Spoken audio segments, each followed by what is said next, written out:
How to install OS in MacBook Air. Install tayo ng ano niya, mga Lodi. Bali mga Lodi, pag installan dito mga Lodi, need mo lang itong i-power on, then click mo lang itong alt option ng dire-diretso. Ayan natin, power on, alt option. Ayan. Then hintayin natin lumabas yung option dito sa gitna. May lalabas dyan. Then choose natin yung option na lalabas itong ating install na program mga Lodi. MacBook Air. Okay, continuous lang. Hanggang sa lumabas yung option na yung mga Lodi.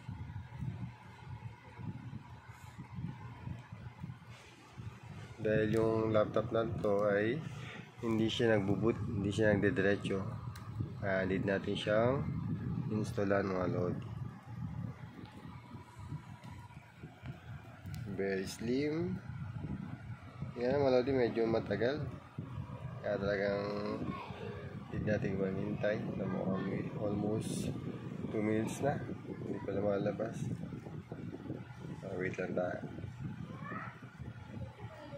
May mga MacBook kasi mga Lodi na ganyan, matagal lumabas. Medyo mabagal na, kumbaga mabagal na mga Lodi. Ito option, alt option. Pwede din itong kabilang alt option. Basta alt option pag mag-i-install tayo ng bagong software dito sa MacBook Air.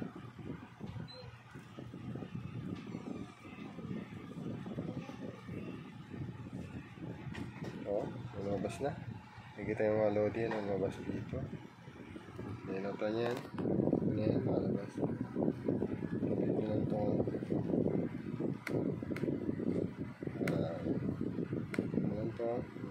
loading na yan. Hidere tayo ng medyo matagal.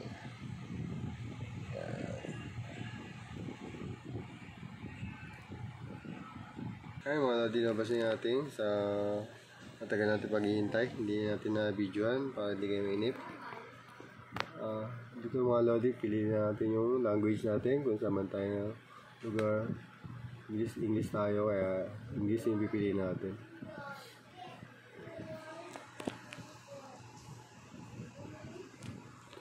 English.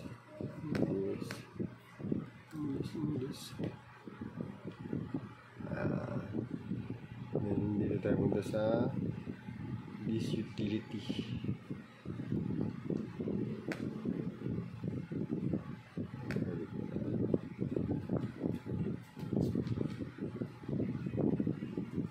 May assignment ka pa pala din.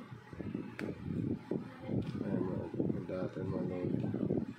Kasi magdidelete tayo dito ng format tayo. External. Ito yung ating ito yung USB natin mga Lodi. Ayan. Ito naman yung ating hard drive. Capacity. Extended mga Lodi. Hindi siya all point Hindi siya 3.28. Dito yung ating hard drive mga Lodi. 6 gig.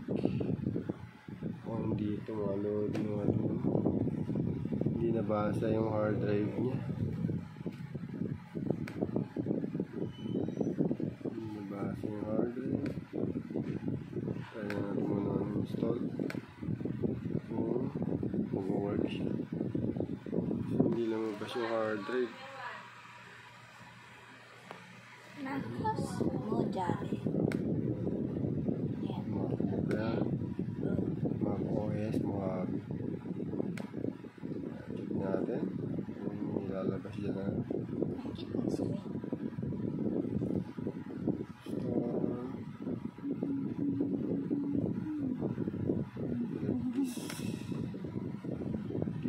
Yan, select the one, two, three. Ano nga mga lodi, hindi siya nabasa yung kanyang hard drive. Ngayon sira na yung hard drive, bibili tayo ng bagong SSD mga lodi. Yun nga mga lodi, yung pag-install niya, ganun lang yung proseso. Need natin ng installer, and then click lang natin tong alt option para lumabas itong ating installer. Okay, bali sa issue na to, hindi tayo makapag-install, sira yung SSD nitong laptop, nitong MacBook Air. Okay, hanggang dito na ating video mga lodi, kasi hindi dito tayo makapagpatuloy kasi sira yung, hindi ma-detect yung kanyang yung SSD. Kasi dito pa lang mga lodi, kasi nung inano natin hindi lumabas yung kanyang SSD mga lodi. Dating option dito kasi installer natin. Okay, dito na lang. Kung nagustuhan itong video nito, please like and subscribe na lang. Kung may natutunan kayo how to install Mac OS dito sa MacBook Air. Okay, bye bye.